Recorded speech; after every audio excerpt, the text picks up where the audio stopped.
12.2% of Worcester households do not have an internet subscription of any kind. The city is looking to close that gap and recently released a report on digital equity. My name's Tom Matthews, and on this episode of The Buzz, I'll be talking to the city manager to find out what that report says the city can do to improve digital equity.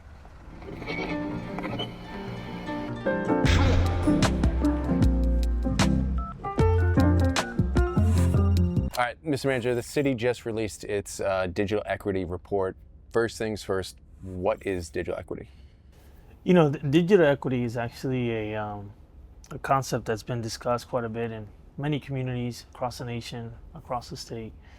And the idea is trying to figure out a way to make sure that the residents of the community have complete access to internet, access to devices, access to be able to learn and understand how to utilize these devices, but also the applications within these devices. And then also take in consideration individuals with disabilities, individuals that have limited abilities to understand and require different trainings, different modifications. All right, so why did the city want to do a report on digital equity?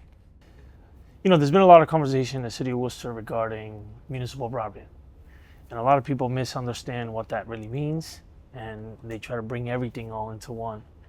And so we wanted to really call out specifically what digital equity was and what that means, because municipal broadband is a separate, right? You need broadband, you need internet to be able to provide the digital component of our environment. And so digital equity, the report was specifically targeted to understand where we are as a city. What's our current need? What's our current gap that we need to fill with resources, with training, with development, etc. So we wanted to know the state of the city in regards to digital environment. And this gives us a perspective now. We have great partners like MBI and CMRPC who's been able to put together this report working with the city that gave us some real data and information that now gives us an opportunity to create a roadmap, how to achieve the areas that we need to put some resources behind. And it's a pretty thorough report. The city had a lot of public meetings, met with the public, collected a lot of public data. What were some of the findings of this report? You know, one of the things that was really staggering is that almost 10,000 households in the city of Worcester do not have internet subscription. That's a lot of individuals. If you think about our day-to-day, whether it's our cell phones, laptops, iPads, whatever it may be, and we're interacting on a day-to-day in a digital environment.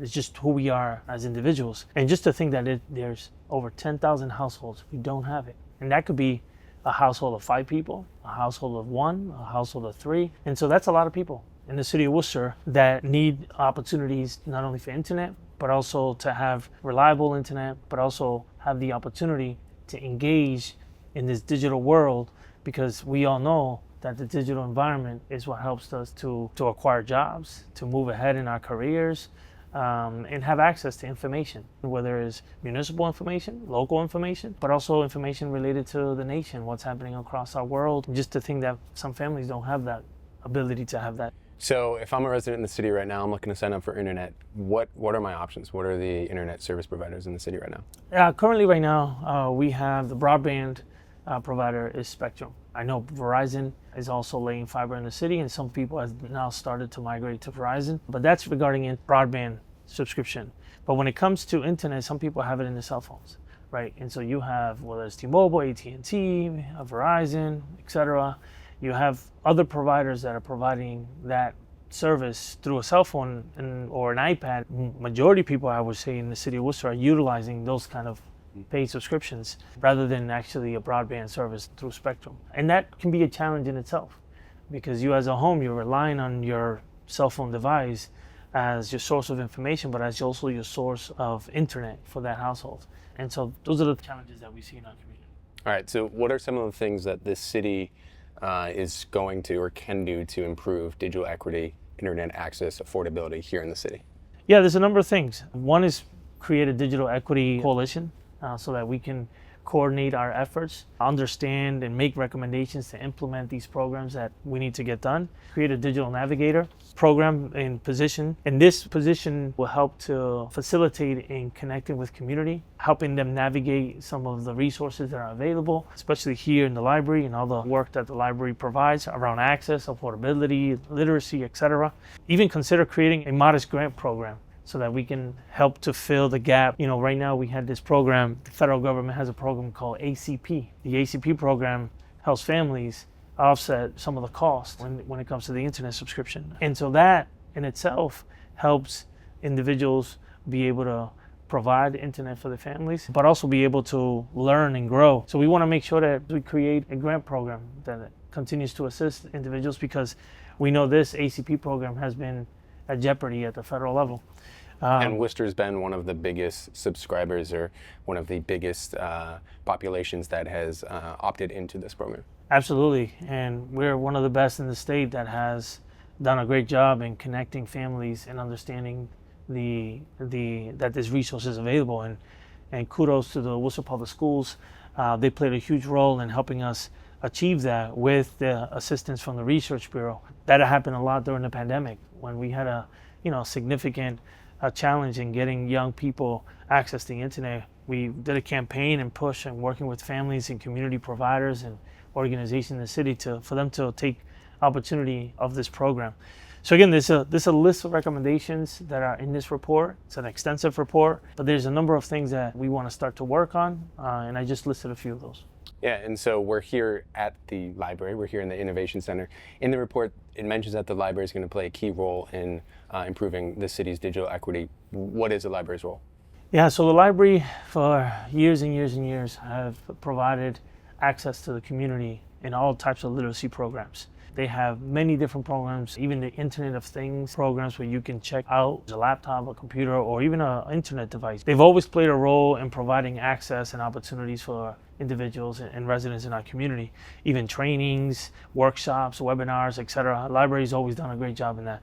So we felt that they had the best capacity and structure and framework to be able to take this on and expand on it as a community, and it's the place where you get the most information. So why not capitalize on that and expand that a little bit more so that residents in the city, they're already comfortable knowing where to come to get that information or get access to those things.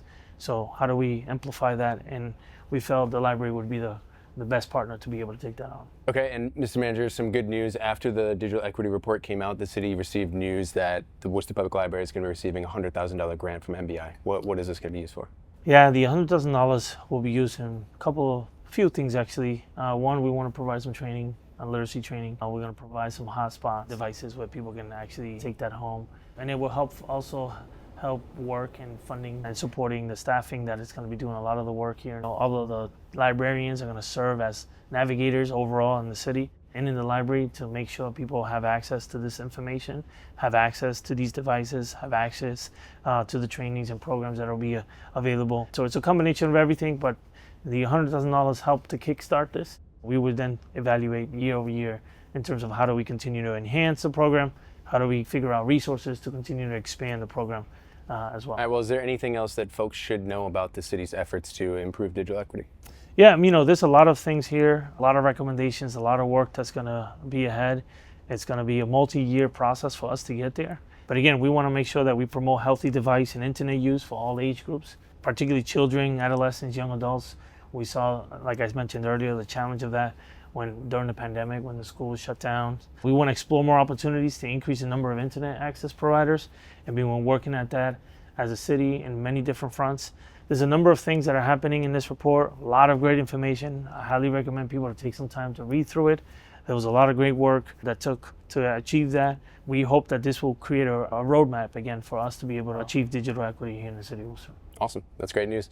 All right, highly encourage you to go and read the report, Mr. Manager. Thank you for giving us a brief overview of this. Absolutely, thank you. As always, thank you for tuning in, and make sure to go give us a follow on all of our social media and head on over to worcesterma.gov to find out everything else that's happening in the city.